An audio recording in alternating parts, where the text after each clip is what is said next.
Muy buenos días, queridos hermanos.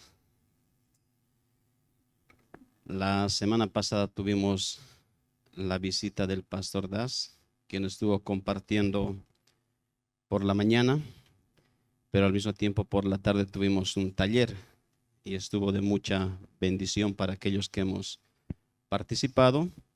Se les anima, hermanos, a los que no pudieron asistir por la tarde la semana pasada, cuando tengamos algún taller, hagan el esfuerzo. Realmente el Señor nos bendice cuando permite que puedan llegar visitas y más aún para poder compartirnos de su palabra.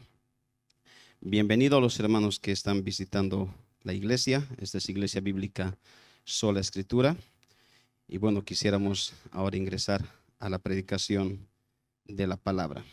Vamos a continuar hoy la serie que hemos estado ya estudiando hace varias semanas atrás con respecto al Sermón del Monte. Y en este día el pasaje que vamos a estar considerando será el último versículo del capítulo 5 de Mateo, es decir, Mateo capítulo 5, versículo 48. Voy a invitarte a que puedas ir ahí. Vamos a dar lectura, vamos a ir en oración al Señor y vamos a comenzar con la exposición de esta mañana. Dice de la siguiente manera, Mateo capítulo 5, el versículo 48. Sed pues vosotros perfectos, como vuestro Padre que está en los cielos es perfecto. Inclinemos nuestros rostros en oración. Padre, venimos ante ti en esta mañana y a través de tu Hijo Jesucristo te pedimos que puedas ayudarnos, Señor, a cada uno de los que estamos presentes en esta mañana para ser edificados a través de la exposición de tu palabra. Úsanos, Señor, a cada uno, al que está predicando, para que pueda exponer de manera sencilla. A los que vamos a estar oyendo, Señor, que podamos ser oyentes con una disposición de no solamente recibir, sino poner por obra tu palabra. Y todo eso, Padre, para que tú seas glorificado, pero también para que tu pueblo sea edificado. Te pedimos, Señor, que obres de esa manera en este tiempo especial. Y todo esto lo hacemos a través de Jesucristo, nuestro Señor y Salvador. Amén. A modo de introducción, quisiera hacer un breve resumen de todo lo que hemos ido viendo hasta ahora.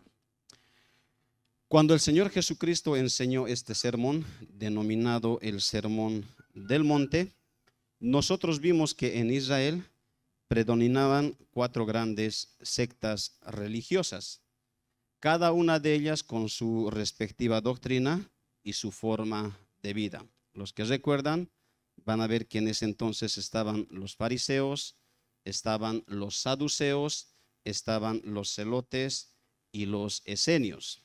Cada uno de estos grupos tenía una forma de creencia y esa creencia les llevaba a un estilo de práctica. ¿A cuál de estas sectas religiosas pertenecía el Señor Jesucristo? A ninguna de ellas.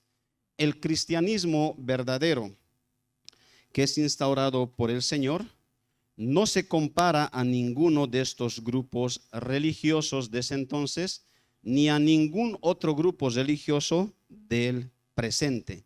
El cristianismo, mis amados hermanos, es completamente diferente.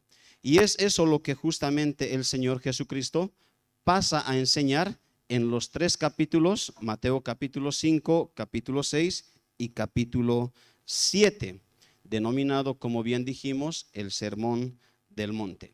En ese entendido, en los versículos 3 al 12 de Mateo 5, Jesús comienza mostrando las características, los distintivos de aquellos que son sus seguidores, de aquellos que son sus discípulos, es decir, de aquellos que son verdaderos cristianos. Si tú vas en tu Biblia a Mateo capítulo 5, versículo 3 al 12, tú vas a encontrar esos distintivos. ¿Cuáles son estos? Son 8.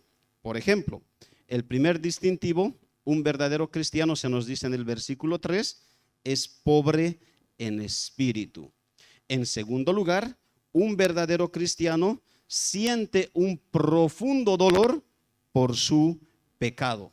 En tercer lugar, un verdadero cristiano se caracteriza porque es manso. En cuarto lugar, un cristiano verdadero se caracteriza porque tiene hambre y sed de justicia, es decir, un deseo insaciable de la justicia de Dios. En quinto lugar, un cristiano verdadero es misericordioso. Sexto, limpio de corazón. Séptimo, pacificador. Y por último, resultado de todo ello, un cristiano verdadero sufre persecución. Y sufre persecución no a causa de su pecado, no a causa de su necedad, sino que sufre persecución a causa de la justicia, es decir, por causa de ir intentando imitar al Señor Jesucristo. Luego de mostrarnos las características de un verdadero cristiano en los versículos 3 al 12, el Señor lo que pasa a hacer a continuación en los versículos 13 al 16 nos muestra cómo es que este cristiano es de influencia en el mundo. ¿Cuál es el rol particular del cristiano verdadero en este mundo? Y eso lo hace a través de dos analogías. ¿Cuáles son estas dos analogías? Sal y luz. El cristiano es sal y luz de este mundo. Como sal, nosotros vimos que el cristiano preserva este mundo. Este mundo se está yendo de corrupción en corrupción, se está yendo de pudrición en pudrición. ¿Qué hace el cristiano?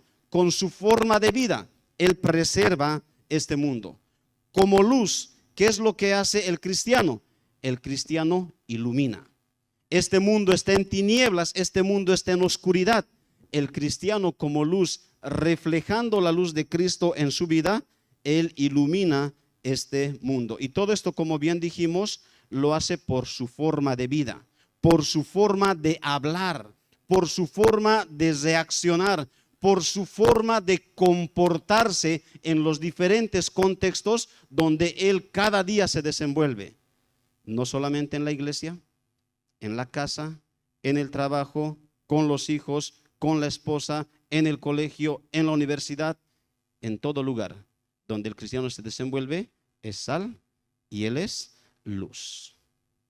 En tercer lugar, lo que el Señor hace en los versículos 17 al 48, que es la porción donde nos encontramos, lo que Cristo hace es mostrarnos la justicia del verdadero cristiano, es decir, la vida.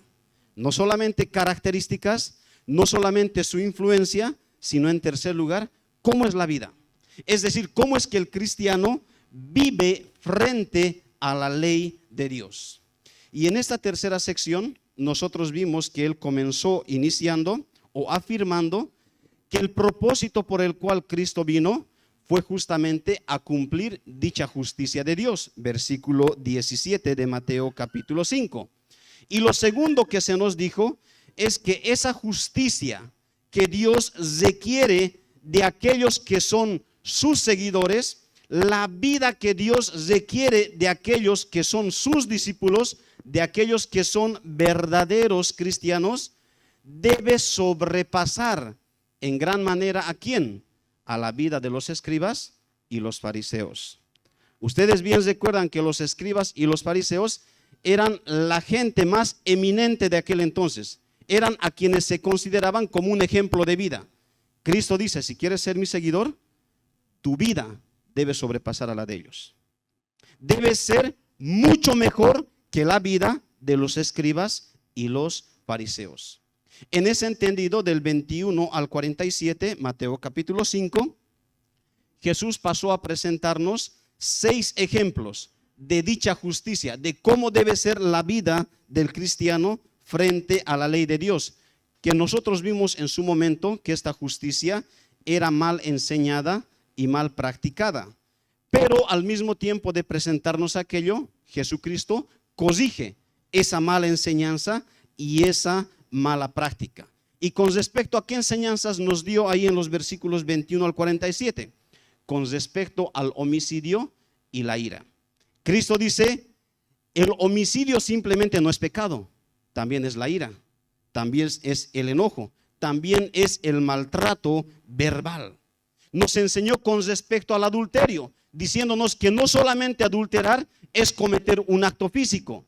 Adulterar también involucra pecar con el pensamiento o pecar con la vista o las intenciones. En tercer lugar, nos enseñó con respecto al divorcio, mostrándonos que esta decisión no es algo que uno debe de tomarlo a la ligera, como lo hacían los escribas y los fariseos, sino que Dios ha establecido un pacto matrimonial y lo que Dios ha unido, el hombre no debería de separarlo. Lo tercero o lo cuarto que se nos enseñó fue con respecto a los juramentos, dándonos a entender que cuando el cristiano dice algo, dicha palabra debe ser cumplida, porque nuevamente no simplemente es un juramento, sino cuando uno habla en la misma presencia del Señor. Con respecto a la venganza fue la quinta enseñanza que se nos enseñó. Los fariseos y los escribas enseñaban que si alguien te hace mal, tú debes pagarle con mal, ojo por ojo, diente por diente. Esa era la frase que ellos usaban. ¿Qué dice Cristo? No debe ser así. No debe ser así. Más bien, a aquel que te hace mal, tú debes pagarle con bendición. Y no solamente debes pagarlo con bendición o con bien. En sexto lugar nos enseñó acerca del amor hacia nuestros enemigos, sino que tú debes dar un paso más. El cristiano no solamente se abstiene de vengarse, sino que el cristiano procura manifestar amor hacia sus enemigos. He ahí, mis hermanos, un resumen rápido de todo lo que hemos ido viendo hasta nuestro último sermón. Luego de presentar esos 6 ejemplos, en el verso 48, que es el verso que vamos a estar considerando en esta mañana, el Señor concluye esta su enseñanza con respecto a la justicia del verdadero cristiano, y lo hace resumiendo esta enseñanza que hemos ido viendo semana tras semana. Lo resume en esta frase que nosotros leemos en el versículo 48. ¿Qué es el versículo 48? Un resumen de todo lo que hemos ido viendo desde el versículo 17 hasta el versículo 47. Y noten cómo resume el Señor toda esa enseñanza. Dice: sed pues vosotros perfectos, como vuestro Padre que está en los cielos es perfecto. ¿Qué es lo que está diciendo en sí el Señor en esta frase, donde nos resume toda la enseñanza con respecto a la justicia del cristiano? Hermanos, que el hecho de ser perfectos como el Padre, nota que es un llamado, sed pues perfectos. El hecho de ser perfectos como el Padre es el propósito y el llamado de todo verdadero discípulo del Señor. Ser perfectos como Dios el Padre es, por un lado, el propósito, y por el otro, el llamado de todo aquel verdadero discípulo del Señor. He ahí nuestro tema, mis queridos hermanos, que vamos a estar viendo durante estos minutos que nos restan. El propósito y llamado de aquella persona que ha sido salvada por el Señor, el propósito y el llamado de aquel verdadero cristiano, mis hermanos, es ser perfectos como ¿quién? Como Dios. Ser como Dios, perfectos como Dios, nuestro Padre celestial. Esa es la enseñanza de este versículo. Eso es lo que vamos a estar considerando en esta mañana. ¿Cómo vamos a desarrollar nuestro tema? Vamos a desarrollarlo bajo 3 encabezados. Vamos a estar viendo 3 cosas en este versículo. Lo primero, vamos a estar viendo el llamado de Dios a la perfección. En segundo lugar, vamos a ver el modelo de perfección. Se nos llama a ser perfectos En segundo lugar, se nos presenta un modelo de perfección. Y en tercer lugar, vamos a ver el medio para alcanzar dicha perfección. Llamado, modelo y medio. Si quisieras tratar de grabarte el sermón de esta mañana, llamado, modelo y medio. ¿De qué? De perfección. Comencemos viendo cada uno de ellos. El llamado a la perfección, versículo 48. Leamos el pasaje. Dice: sed pues vosotros perfectos. Ahí está, hermanos, el llamado. La palabra griega que se traduce ahí en nuestras Biblias, esa segunda palabrita, como pues, tiene como propósito presentarnos la conclusión de lo que se nos ha estado enseñando anteriormente. En ese sentido dijimos que el versículo 48 es una conclusión. No solamente es una conclusión de la enseñanza del amor hacia los enemigos, sino que también es la conclusión de la justicia del cristiano. Y dicha conclusión, como bien dijimos, es un resumen de todo lo que se ha estado enseñando. ¿Y cómo comienza este resumen? Comienza con un llamado: sed vosotros perfectos. Y pastor, ¿qué significa perfecto? Porque yo tengo un concepto de perfecto. ¿Qué significa perfecto?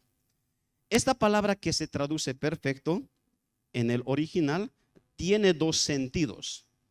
Por un lado, tiene un sentido de moral, algo moral, perfección en el sentido moral.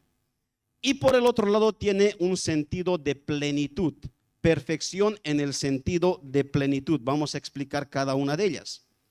En su sentido moral, perfecto significa, hermanos, perfecto en justicia, sin nada de defecto, sin pecado, sin mancha alguna. Eso es perfecto en su sentido moral.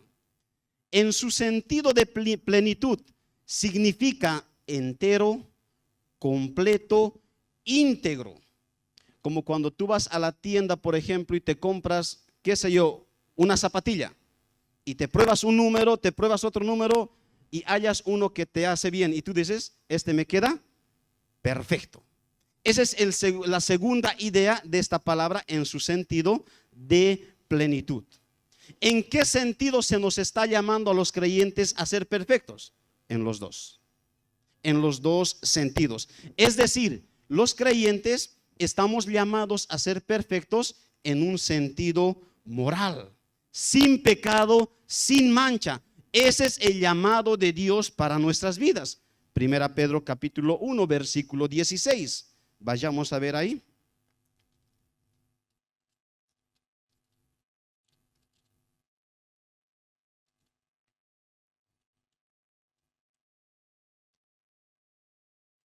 Primera Pedro capítulo 1, versículo 16.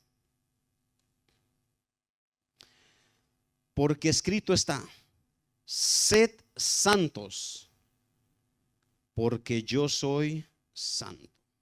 He ahí el llamado a ser sin mancha, a ser santos. Mateo capítulo 5, versículo 8. Este pasaje ya lo hemos estudiado. ¿Qué dice Mateo capítulo 5, versículo 8? Bienaventurados los de limpio corazón, porque ellos verán a Dios. Limpio de corazón. Es decir, queridos hermanos, esa perfección moral es un requisito para ver a Dios.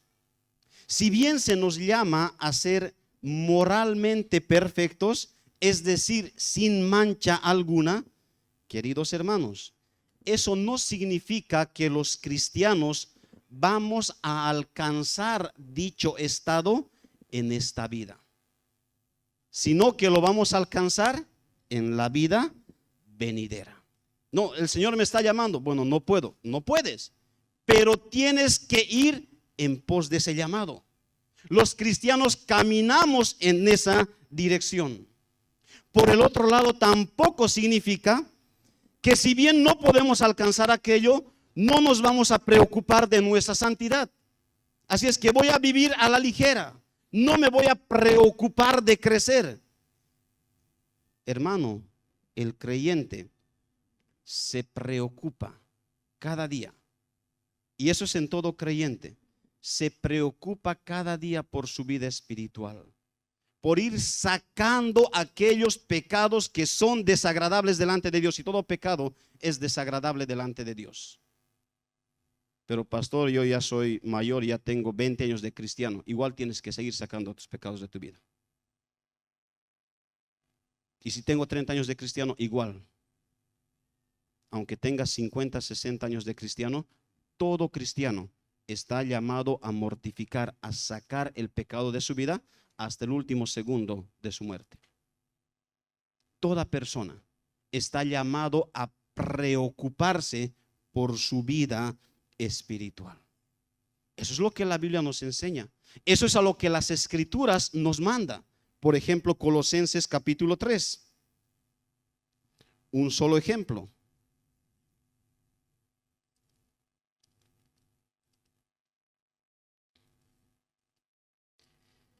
Colosenses 3, versículo 5. Nota que este llamado no es a un cierto grupo de cristianos, es a todo cristiano, dice el versículo 5. Haced morir pues lo terrenal en vosotros: fornicación, impureza, pasiones desordenadas, malos deseos y avaricia, que es idolatría. Cosas por las cuales la ira de Dios viene sobre los hijos de desobediencia. Todo creyente está en la responsabilidad de preocuparse cada día por su vida espiritual, de preocuparse cada día por ir quitando aquellos pecados de su vida. Queridos hermanos, ese es el llamado del Señor. Ese es el llamado de Dios para todo hijo de Dios. Hebreos capítulo 12. Hebreos capítulo 12. Otro elemento con respecto a este llamado. Dice el versículo 14.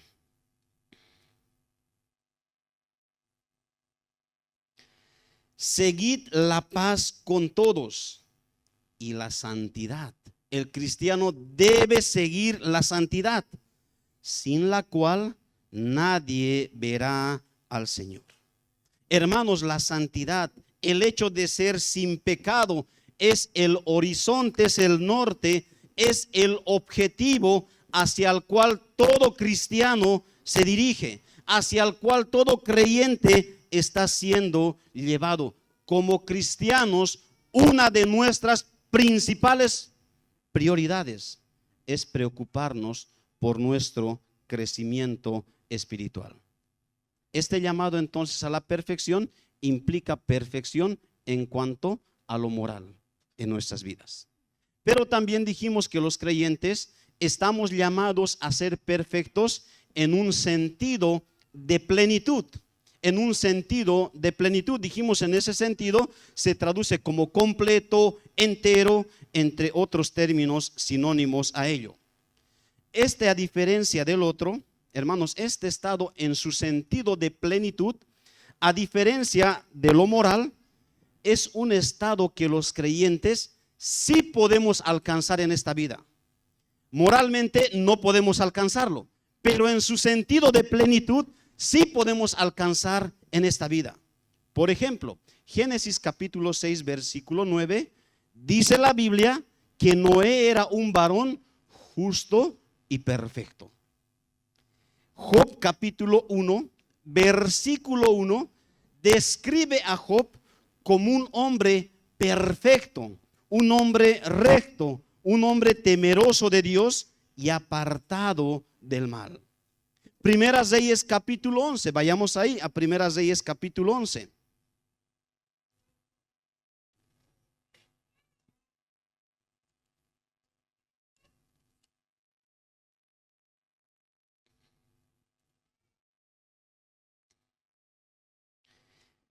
Nota lo que dice aquí la palabra, hablando de Salomón y comparándolo con su padre David. Dice: Y cuando Salomón era ya viejo, sus mujeres inclinaron su corazón tras dioses ajenos. Y su corazón no era perfecto con Jehová su Dios, como el corazón de su padre David. ¿Qué está dando a entender? El corazón de Salomón, dice, no era perfecto. Pero ¿cómo era el corazón de David su padre? De David su padre sí era perfecto. ¿Y en qué sentido era perfecto? No moralmente, tú sabes que él pecó con Betsabé y cometió muchos otros pecados, sino que era perfecto en el sentido de que estaba completamente dedicado, completamente inclinado al de Dios. Mientras que el corazón de Salomón estaba partido a sus dioses parte y parte al de Dios. En este sentido de plenitud, mis hermanos, el creyente tiene o debe tener una vida entregada de forma completa a Dios. El creyente considera a Dios y su voluntad en las diferentes facetas de su vida, en todas las áreas de su vida. En este sentido, el creyente debe vivir considerando la presencia de Dios y su voluntad en todo lugar. Una frase latina, ¿verdad? Corandeo. Sé que muchos lo han escuchado. Vivir corandeo es vivir escuchando este llamado a la perfección en su sentido de plenitud. Vivir consciente de que Dios todos los días y a cada minuto está delante de mí. Yo estoy delante de Él. ¿Y cómo una persona muestra de esa manera que está viviendo? Pues cuando algo le sale bien, ¿qué es lo que hace? ¿Se jacta? Él agradece a Dios. Él agradece a Dios. Cuando está siendo tentado, ¿qué es lo que hace? Busca el auxilio de Dios. Cuando comete un pecado, ¿qué es lo que hace? Alguien que está consciente de la presencia de Dios, busca rápidamente el perdón de Dios.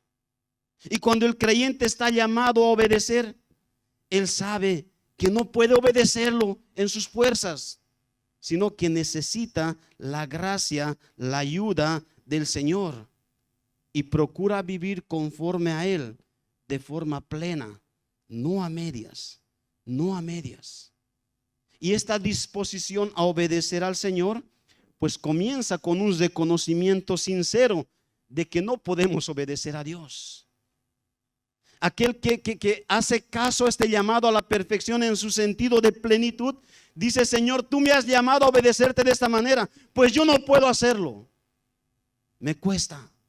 Reconozco mi ineptitud, reconozco mi incapacidad, pero ayúdame, Señor, para poder vivir delante de ti.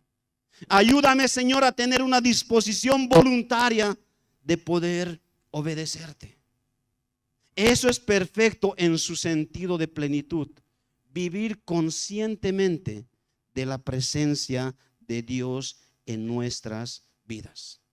¿En qué sentido se nos llama a ser perfectos? En ambos. En ambos es este llamado. ¿Qué más, hermanos? Sed perfectos, Mateo capítulo 5, versículo 48, estamos estudiando ese pasaje.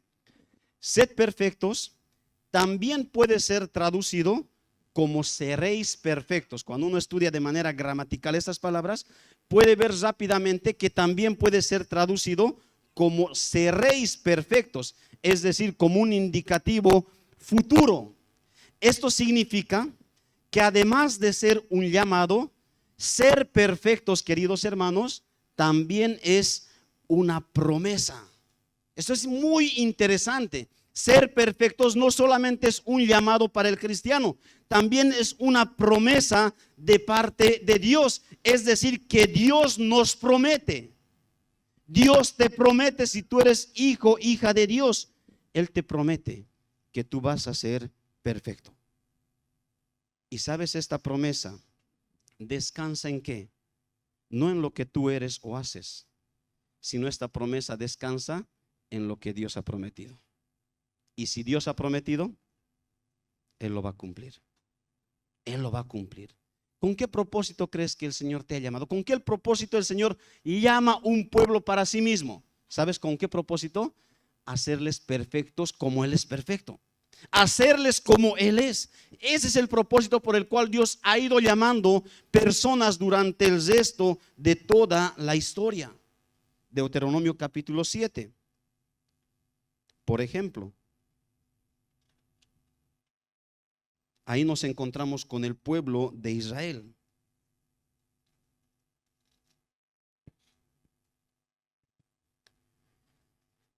Miren, aquí vemos por qué el Señor eligió a Israel. ¿Por qué? Miren lo que dice versículo 6. Y tristemente esto fue lo que se olvidó el pueblo de Israel. Dice el versículo 6, Deuteronomio 7. Porque tú eres pueblo santo para Jehová tu Dios. Jehová tu Dios te ha escogido para hacerle un pueblo especial, más que todos los pueblos que están sobre la tierra. Versículo 7, ¿cuál es la razón? No por ser vosotros más que todos los pueblos os ha querido Jehová y os ha escogido, pues vosotros erais el más insignificante de todos. ¿Había razón alguna para que Israel fuese escogido? Era lo peor, pero Dios quiso escogerlo para hacer de ellos un pueblo santo.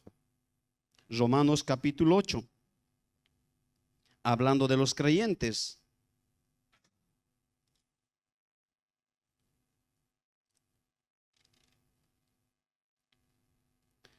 Romanos capítulo 8, el versículo 29.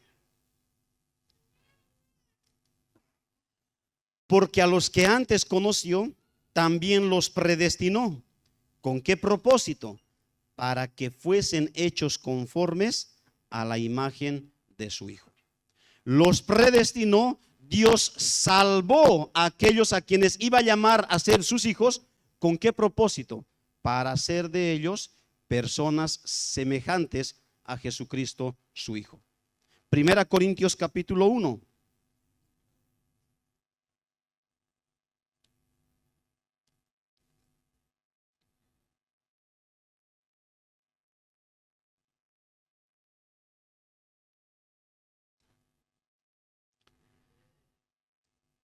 Versículo 26.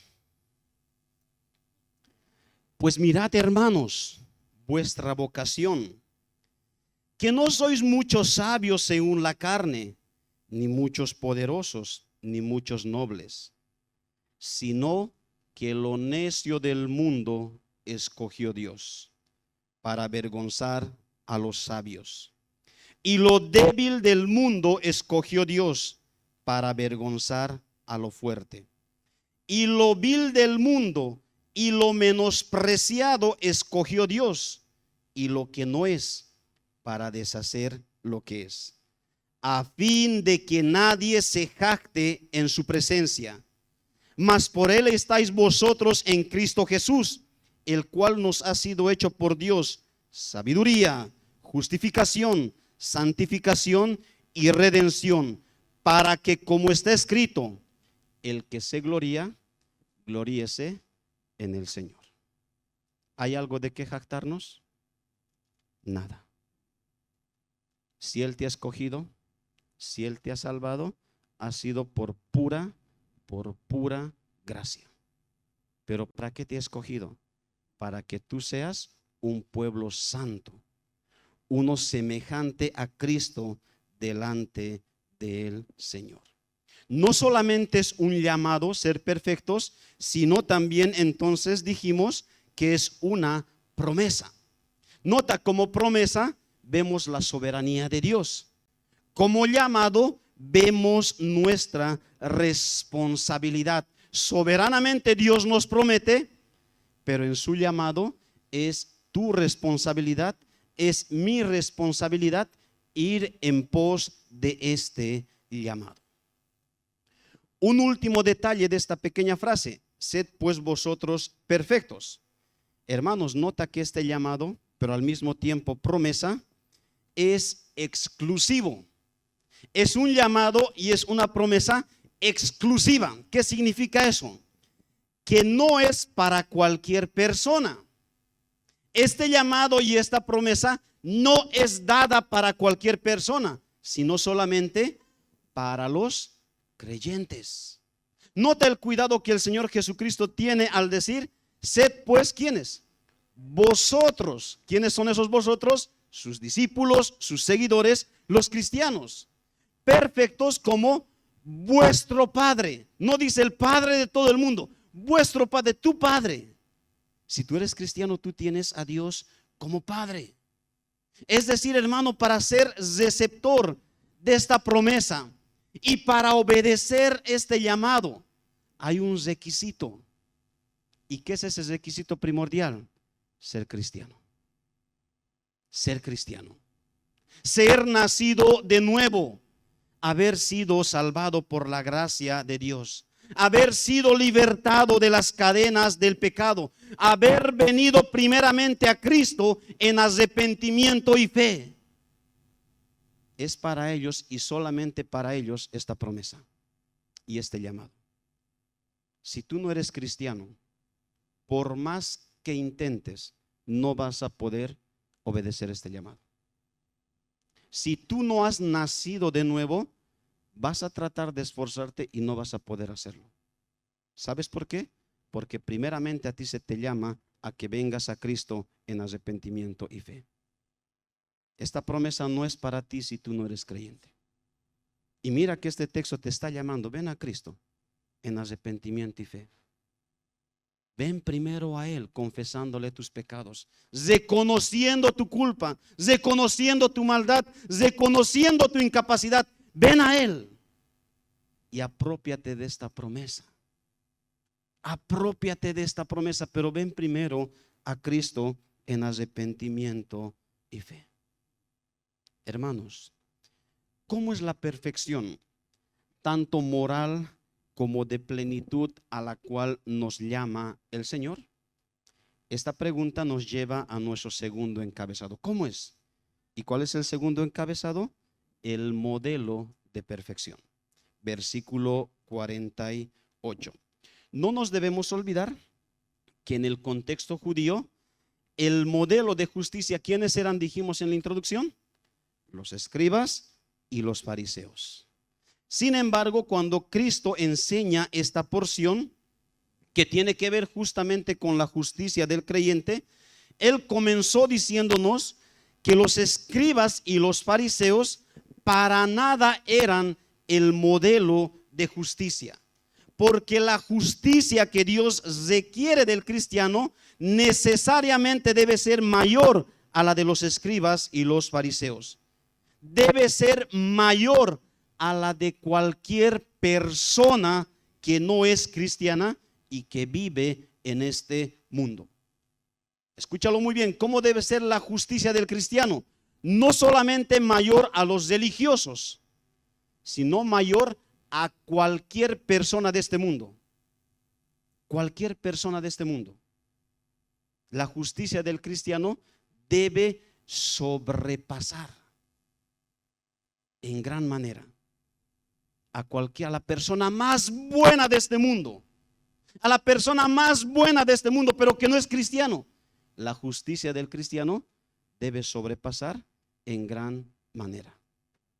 ¿Te acuerdas de esa pregunta del versículo 46-47? ¿Qué hacéis de más? Decía el Señor.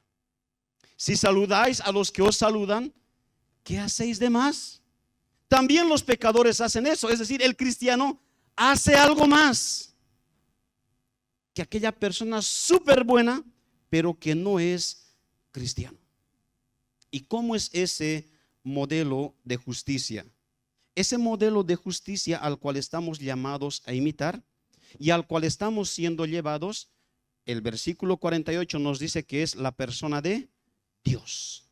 Es Dios nuestro modelo a imitar. Dice el versículo 48, sed pues vosotros perfectos como vuestro Padre que está en los cielos es perfecto. Nota, hermano, tanto el parámetro de perfección en nuestro llamamiento como en el objetivo al cual estamos siendo llevados es Dios.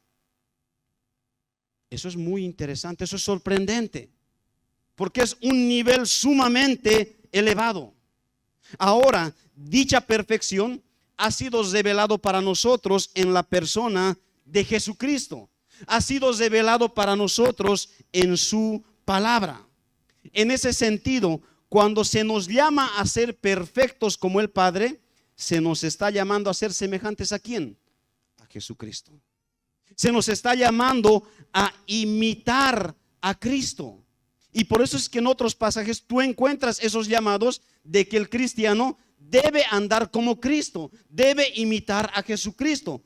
Por ejemplo, 1 Juan capítulo 2. 1 Juan capítulo 2, el versículo 6.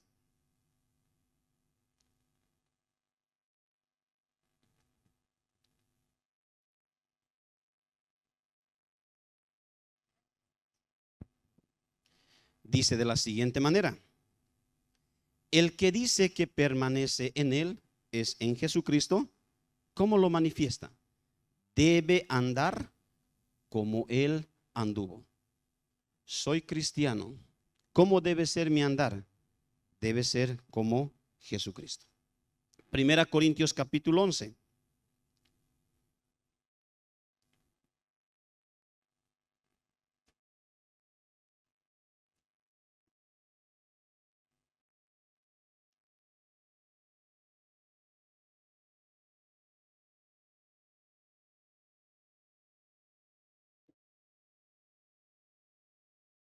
El versículo 1. El apóstol Pablo dice: sed imitadores de mí, así como yo de Cristo. ¿Qué está diciendo Pablo? Al imitarme a mí, ustedes están imitando a Jesucristo. Ese es el llamado de la Biblia a los cristianos: andar como Cristo, imitar a Jesucristo. ¿Por qué? Porque Jesucristo es la revelación de Dios el Padre.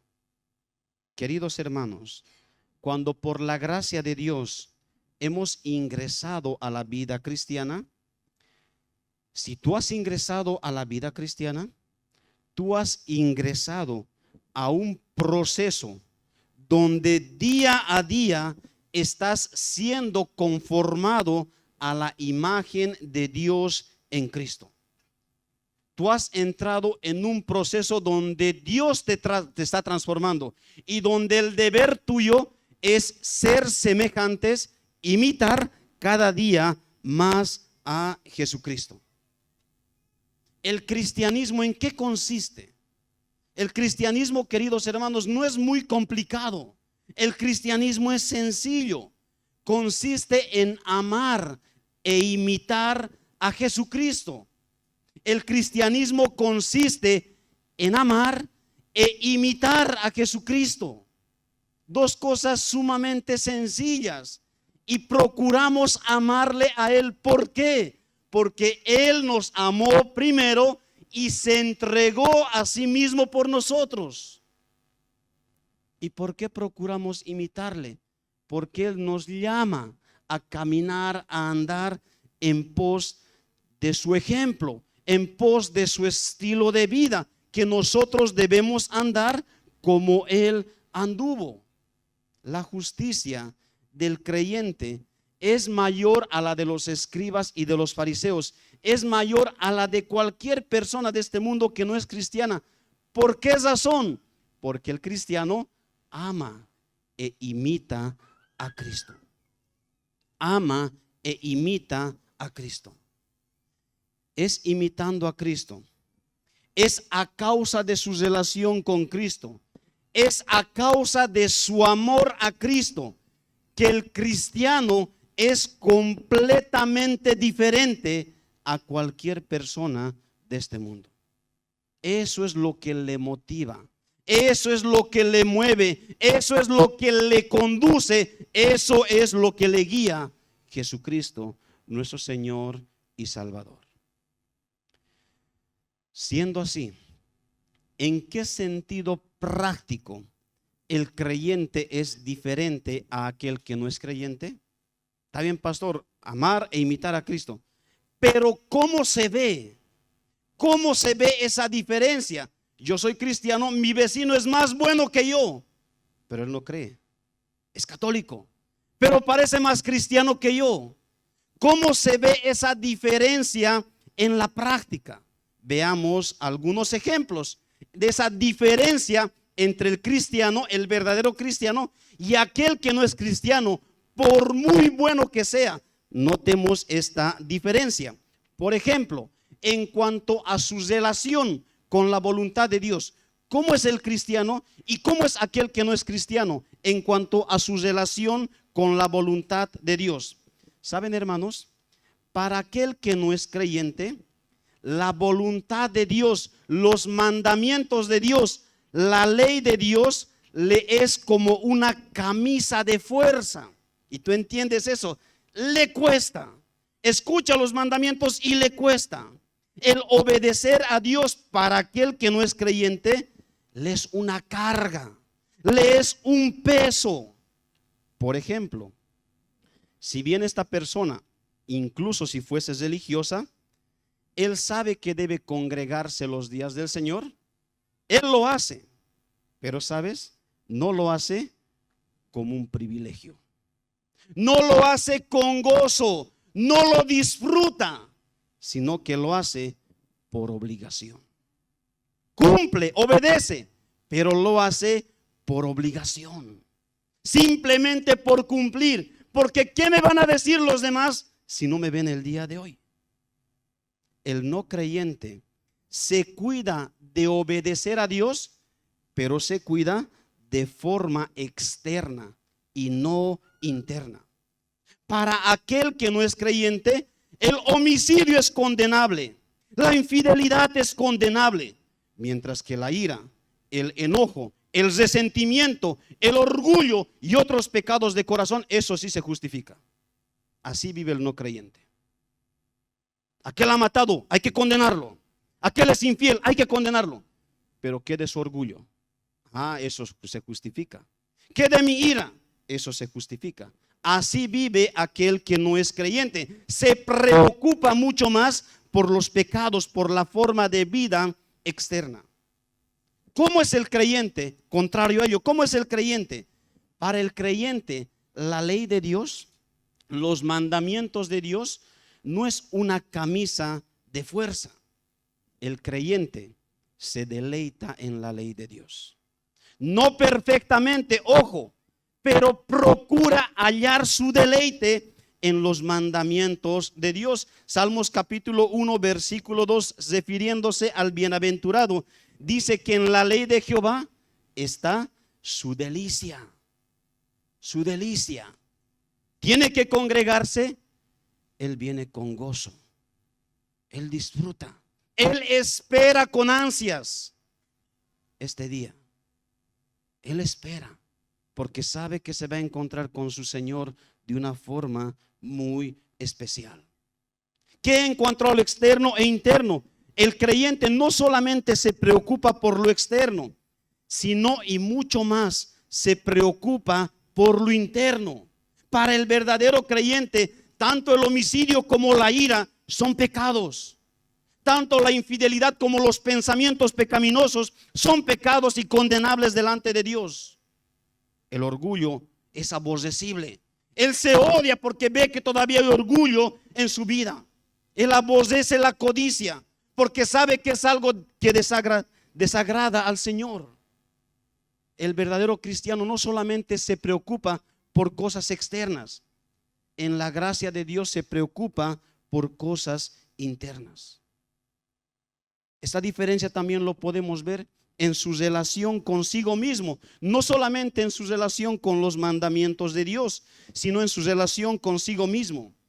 El creyente, el verdadero creyente, al verse a sí mismo, él ve su pobreza espiritual. Él ve que sin Cristo su vida no tiene sentido. Él ve que a pesar que ha sido salvo, todavía sigue cometiendo muchos pecados de pensamiento, de intención, palabra o hecho. Y sabes, al ver eso en su vida, el verdadero cristiano muchas veces llora por su pecado. Llora es una característica del cristiano, porque ve que no puede agradar a Dios. Intenta y no puede. Y él se quebranta cada vez más y va en busca del Señor. Esa es la vida del cristiano. ¿Qué de aquel que no es creyente?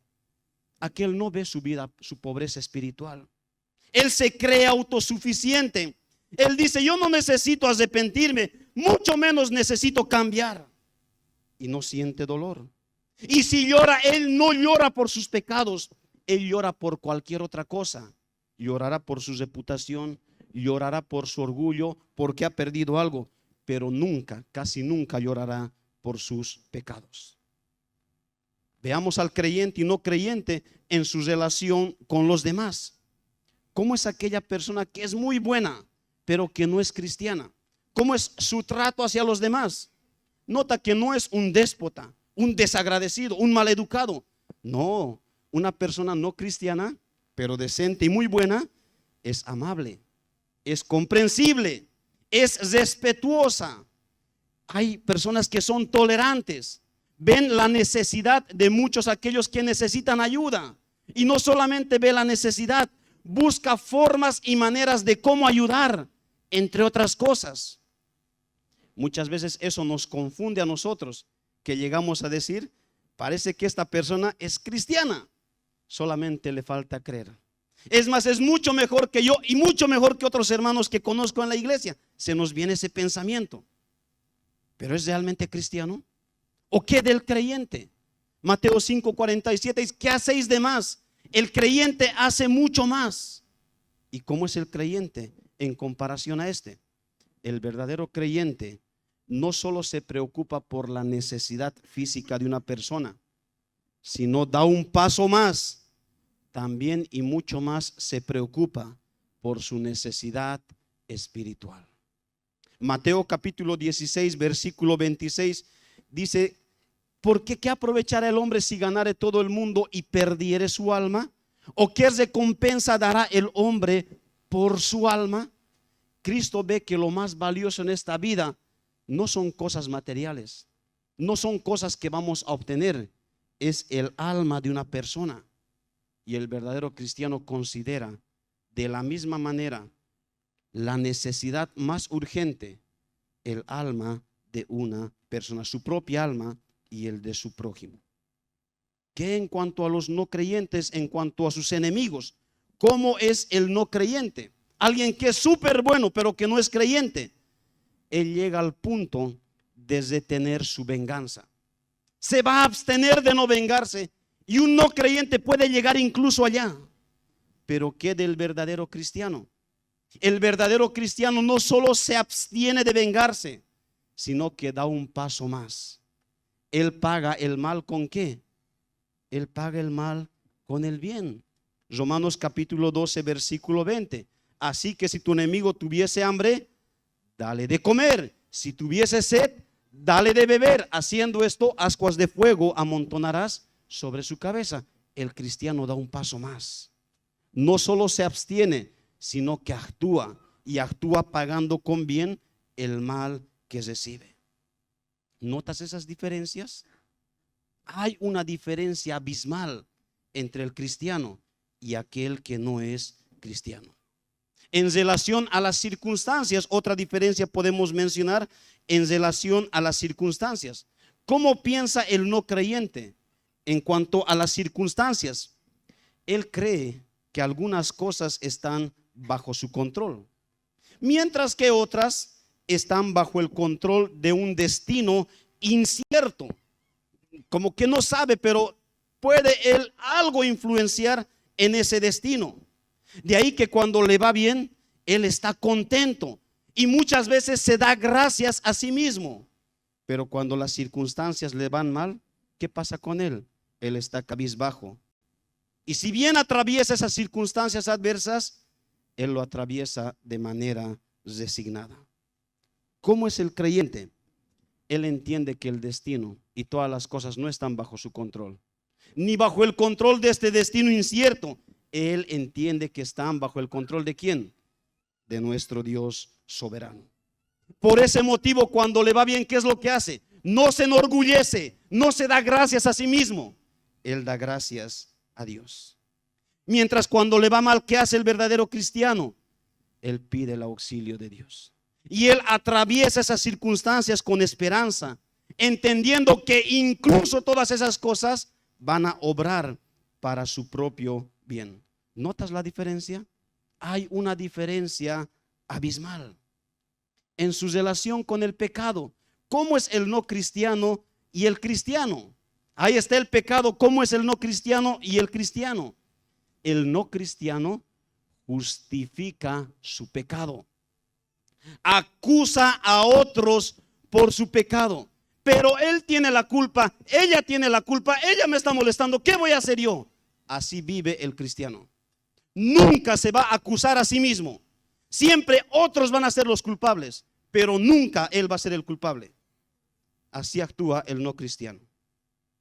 Llega a usar la Biblia, lo usa, pero lo usa erróneamente. Usa de manera equivocada, con el propósito de que él siempre salga bien y otros tengan la culpa.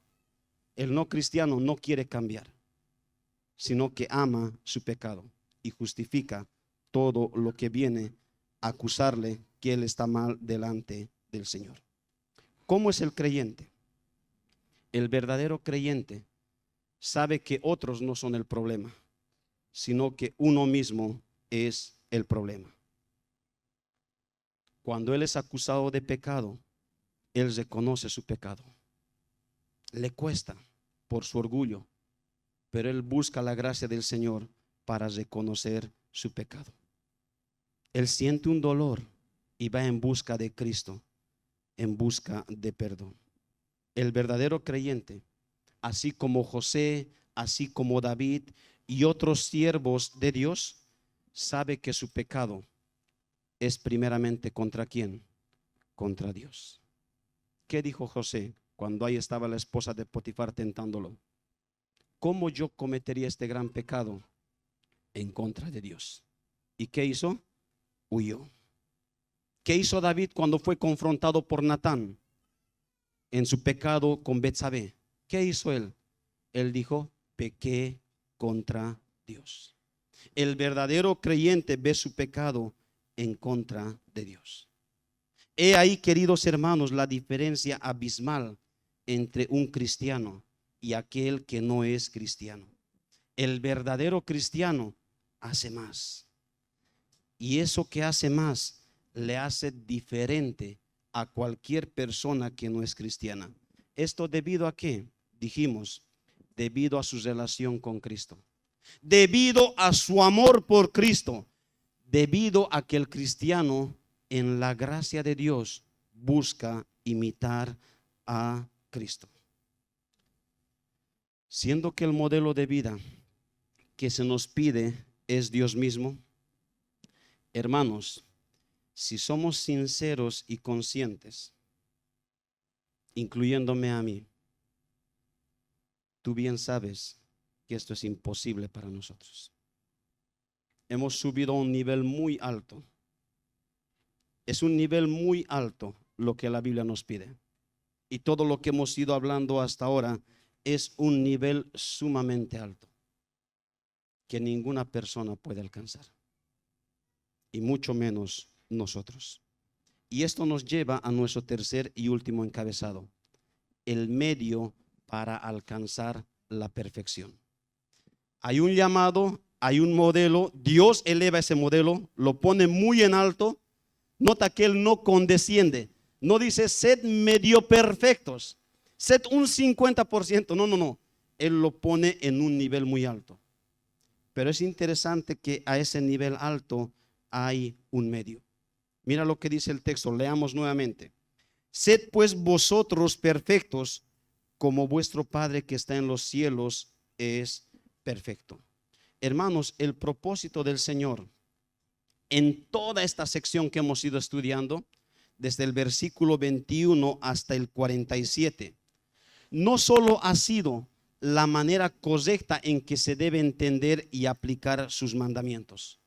El propósito del versículo 48 no solamente es mostrarnos el parámetro elevado de justicia que Dios demanda de sus seguidores. Hay un segundo propósito. ¿Y cuál es ese segundo propósito? Hermanos, es mostrarnos nuestra incapacidad de poder vivir conforme a dicha forma de vida, a dicho estándar de vida. El Señor quiere que reconozcamos nuestra incapacidad y que nosotros respondamos, no diciendo, pastor, he aprendido, ahora sí voy a salir y voy a vivir de esta manera. No. El Señor no tiene ese propósito con la enseñanza del día de hoy. El Señor tiene el propósito de que tú respondas como el apóstol Pablo respondió en 2 Corintios capítulo 2 versículo 16. Y para estas cosas, ¿quién es suficiente? ¿Quién será que pueda alcanzar de esta manera? La respuesta es nadie. ¿Por qué? En Romanos 7, 22 al 24 dice el apóstol Pablo, porque según el hombre interior, me deleito en la ley de Dios. Quiero, pero otra vez veo otra ley en mis miembros que se revela contra la ley de mi mente y que me lleva cautivo a la ley del pecado que está en mis miembros. Miserable de mí, ¿quién me librará de este cuerpo de muerte? Quiero, Señor, obedecer, pero veo mi vida, veo mi incapacidad, y la única forma en que yo puedo responder es que soy un miserable, porque no voy a poder vivir conforme tú me enseñas en tu palabra. De esta manera, queridos hermanos, el Señor nos muestra la necesidad urgente de un mediador. La necesidad urgente de un mediador. ¿Y quién es ese mediador? Jesucristo nuestro Señor. Él no solamente es nuestro modelo perfecto hacia el cual estamos siendo transformados. Hermanos, Jesucristo no solo es la persona a quien debemos imitar. Jesucristo no solo es el objetivo hacia el cual nos estamos dirigiendo. Jesucristo es también nuestro Señor y Salvador, quien por medio de su obra en la cruz del Calvario, amados hermanos, si somos creyentes, Él nos ha libertado del pecado. A través de su obra de redención, Él nos capacita cada día. Él nos fortalece, porque sabes, Él es la sabiduría y el poder de Dios. Cuando tú caes, Cristo te consuela para que tú vuelvas nuevamente al Señor. Es Cristo quien nos motiva, porque el amor de Cristo, dice la palabra, nos constriñe, pensando esto, que si uno murió por todos, luego todos murieron y por todos murió, para que nosotros vivamos, ya no para nosotros mismos, sino para aquel que murió y resucitó por nosotros. Y ese es Jesucristo. Porque separados de Él, dice Juan capítulo 15, el último versículo que leímos antes de entrar a la prédica, porque separados de Él, nada podemos hacer. Hay un estándar alto, hay un llamado, hay esperanza. Hay esperanza. El Señor te llama a que tú puedas vivir confiando en Jesucristo, motivado por su amor redentivo, por lo que Él ha hecho por ti. Ahora Dios te dice, vive para mí. Sed pues vosotros perfectos, dice el texto, en Cristo, por causa de Cristo y por amor de Cristo. Hermano, hermana, sed perfectos en Cristo, por Cristo y por amor a Cristo, como vuestro Padre que está en los cielos es perfecto. Vive por amor del Señor Jesucristo e imitando a Cristo. Que Dios bendiga su palabra. Vamos a orar. Padre, gracias te damos por tu palabra. Gracias porque nos muestras el estándar que demandas de aquellos que van a ser parte de tu reino. ello nos deja incapaces, Señor. Porque cuando vemos nuestras vidas, vemos nuestros pensamientos, vemos nuestras actitudes, Padre, tu juicio debería de caer sobre cada uno de nosotros. Pero qué bueno eres que ante dicha situación has provisto de un intermediario. Y ese es nuestro Señor. Él ha dado su vida, Señor, y se ha entregado hasta la cruz del Calvario, siendo flagelado allá, Señor, llevando toda tu justicia y toda tu ira, para que personas incapaces de salvarse a sí mismos puedan ser lavados por su sangre. Qué maravillosa noticia, Padre. Que eso sea lo que conmueva nuestros corazones y motive nuestras vidas para vivir de la manera que tú nos llamas a hacerlo. Y que cuando cedamos o caigamos, Señor, pues podamos ver, sigue a Cristo, que ahí espera que nosotros volvamos a Él en perdón. Ayúdanos, Padre, en ese propósito, y que todo esto sea hecho para honra y alabanza de tu nombre. Y todo ello a través de todo ello, Señor, tu pueblo pueda ser bendecido. Oramos de esta manera y lo hacemos en su nombre. Amén.